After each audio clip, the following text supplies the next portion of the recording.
आज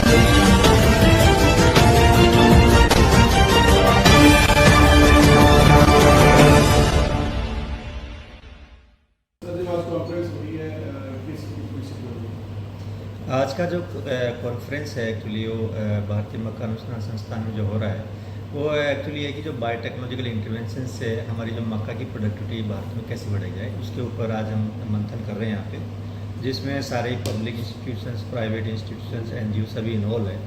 और जो क्योंकि जो हमारा जो भारत में जो आप मक्का की प्रोडक्टिविटी देखते हैं वो करीबन 3.5 टन पर हेक्टेयर के आसपास है। तो ये 3.5 टन से लेके हम 5 से 5.5 टन तक कैसे इसको लेके जाए 2030 तक, उस विषय में आज हम यहाँ पे बैठ के मंथन कर रहे हैं। इसमें साइंटिस्ट जो हमारे रिसर्च ऑर्गेनाइजेशंस है, चाहे यूनिवर्सिटी से भी हैं, भारत जो कृषि अनुसंधान परिषद वहाँ से हैं, जो प्राइवेट कंपनीज है जो कि इस फील्ड में काम करती है मक्का पे, उन्हीं सब से हमारे पास यहाँ पे विद्यमान है। इसमें ये है जी, जो एक्चुअली जो रोड मैप जो हम देख रहे हैं कि जो हमारी भारत सरकार का जो मिशन है कि हम कैसे 30% ब्लेंडिंग करनी इथेनॉल की पेट्रोल में, तो उसके लिए जो मक्का हमें 14 से 15 मिलियन टन उसके लिए एक्स्ट्रा मक्का की जरूरत पड़ेगी, वो मक्का कहाँ से आएगी। तो इसमें 2 ऑप्शंस हमारे पास निकल के आ रहे हैं।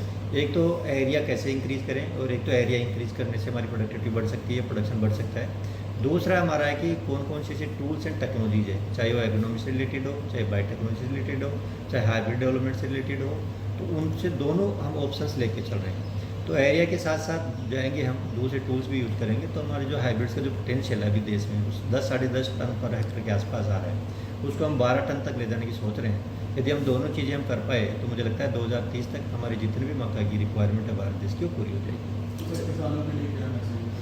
किसानों के लिए मैसेज ये जी कि मक्का जो आप है मक्का लगाएं, और क्योंकि हमारा जो पंजाब और हरियाणा और वेस्टर्न उत्तर प्रदेश का जो हम देखते हैं जहाँ पर कि हमारा जो ग्राउंड वाटर है वो नीचे जा रहा है, हमारा जो सोइल हेल्थ की प्रॉब्लम है वो भी बिगड़ती जा रही है, पोल्यूशंस बहुत बढ़ रहा है। तो इसलिए हमें डाइवर्सिफिकेशन की तरफ जाना चाहिए। जितना भी एरिया है, मुझे लगता है राइस में जो एरिया है उसका 10 से 15% यदि मक्का में चला जाए तो जितनी पंजाब सरकार की जो रिक्वायरमेंट है मक्का की करीबन 4-4.5 मिलियन टन के आसपास है, उसको हम पूर्ति कर सकते हैं। तो इससे होगा कि जो दूसरे प्रदेशों पे जो हमारी डिपेंडेंसी है, चाहे वो बिहार पे हो, चाहे वेस्ट बंगाल पे हो, चाहे राजस्थान पे हो, वो कम होगी।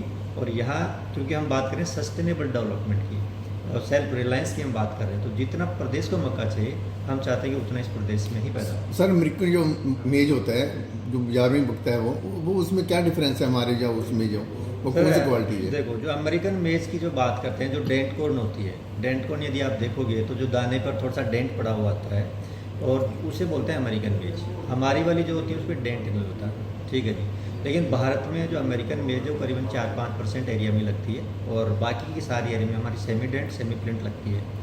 अमेरिकन मक्का होती है, उसके लिए जो क्लाइमेट है वो अलग प्रकार का चाहिए, वो 180 से 200 दिन की क्रॉप होती है, जबकि हमारे देश में जो क्रॉप होती है वो 100 से लेकर 120-130 दिन की क्रॉप होती है। तो डेंट कॉर्न का जो अमेरिकन कॉर्न का हमारे पास जो एरिया है वो बहुत कम है, इसलिए हम कोशिश करें कि सेमी डेंट टाइप के मक्का लेके आएँ, ताकि जिसके अंदर इथेनॉल भी ज़्यादा हो और जिसका प्रोडक्शन भी ज़्यादा हो। तो इथेनॉल की जो हाइब्रिड डेवलपमेंट है उसके ऊपर हम काम कर रहे हैं, और मुझे लगता है आने वाले 3 से 4 साल में हम उस वैरायटीज़ को प्रोड्यूस कर पाएंगे और देश की जो आत्मनिर्भरता है इथेनॉल के ऊपर। एक सब जो डायबिटिक पेशेंट हैं वो इसको खाने से परहेज करते हैं, ऐसे भी कोई मतलब कि मक्के में मीठा खाने की चीनी की थोड़ा अधिक होता है? देखो जी, जो शुगर कंटेंट होता है वो तो मक्का में क्या सभी में होता है, ऐसा नहीं कि नहीं होता। जो कार्बोहाइड्रेट्स होते हैं सभी में होते हैं, लेकिन ऐसा नहीं कि डायबिटिक पेशेंट्स मना कि नहीं खाएं। जो हमारी कई प्रकार की मक्का है हमारे पास, हम बात करें क्वालिटी प्रोटीन मेज होती है। क्वालिटी प्रोटीन मेज मुझे नहीं लगता कि ज़्यादातर खाने में वही यूज होती है या कंपोजिट्स होती है, वो दोनों चीज़ें यूज होती है। और मेरे संज्ञान में ऐसा कोई केस नहीं कि उससे डायबिटीज़ बढ़ता है या घटता है। पंजाब के सर जो किसान है उनका मक्का के लिए क्या रुझान है इस समय जो आप देखते हैं?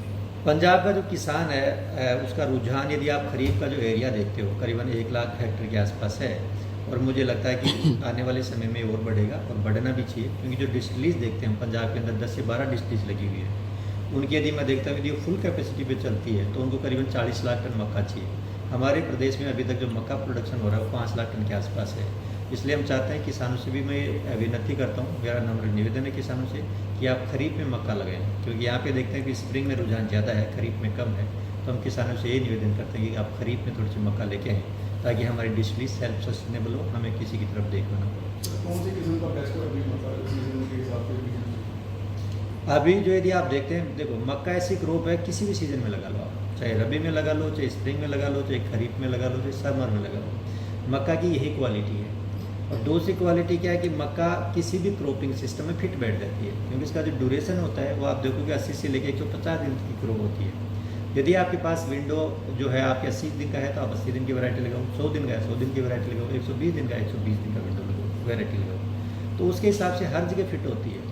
पंजाब और हरियाणा में क्या होता है, सब जो विंटर में मेज होती है, जो बिहार में, वेस्ट बंगाल में, उड़ीसा में होती है, वो यहाँ पे कम होती है, न की बराबरी होती है, क्योंकि यहाँ पे कई बार टेम्परेचर आपका 0 से नीचे चला जाता है। तो जब 0 से नीचे चला जाएगा तो उसमें मोर्टेलिटी आ जाती है, इसलिए हम federation of seed industry of India हम आज यहाँ पे एक वर्कशॉप कर रहे हैं जिसमें टेक्नोलॉजी की इम्पोर्टेंस मेज़ की प्रोडक्टिविटी को बढ़ाने के लिए और जो चैलेंजेस हैं मेज़ कल्टीवेशन में, जैसे क्लाइमेट चेंज है, मेज़ की स्पेसिफिक रिक्वायरमेंट है इथेनॉल ब्लेंडिंग के हिसाब से, क्योंकि आपको पता ही होगा already government of India ethanol blending में 20% अचीव कर गए और टारगेट है कि इसको 2030 तक 30% करें।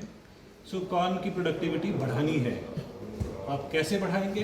बिकॉज ज़मीन लिमिटेड है, बाकी क्रॉप्स के साथ कंपटीशन भी है, सो हमें प्रोडक्टिविटी बढ़ानी पड़ेगी। साथ साथ ऐसी क्रॉप्स, ऐसी वैरायटीज़ डेवलप करनी पड़ेंगी जो कि गर्मी, पानी की खपत कम और प्रोडक्टिविटी ज़्यादा दे सके दोनों सीज़न में, आपके खरीफ में भी और रबी में भी। सो हम इंडस्ट्री से हैं और we advocate that all kind of technologies should be used to address these challenges और नई वैरायटीज़ डेवलप करने के लिए।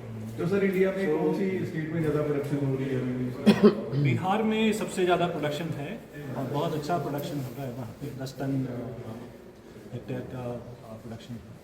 सर इस तरह की वर्कशॉपों से आपको क्या लगता है, क्या आउटपुट निकलता है? इस तरह की वर्कशॉप से हम जो भी हमारे साइंटिस्ट हैं यहाँ पे, स्टूडेंट्स हैं, उनको टेक्नोलॉजी को कैसे यूज़ कर सकते हैं नई वैरायटीज़ डेवलप करने के लिए, कैसे आप जो आपका प्रोसेस है टेक्नोलॉजी नई वैरायटी डेवलप करने का, उसको फास्ट ट्रैक भी कर सकते हैं।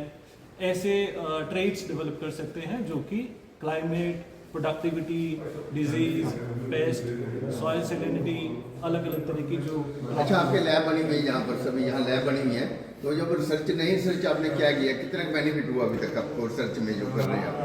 कितना हम रिसर्च नहीं करते हैं। हाँ जी, मैं फेडरेशन ऑफ सीड इंडस्ट्री से हूँ। हाँ, हम खाली इस बारे में टेक्नोलॉजी का यूज़ के बारे में अवेयरनेस पैदा करते हैं। रिसर्च IIMR की है, जो इंस्टीट्यूट ऑफ नेचर रिसर्च है, वो लोग रिसर्च। ठीक है, यहाँ लैब बनी हुई है ना, जहाँ पर सभी लैब बनी हुई है।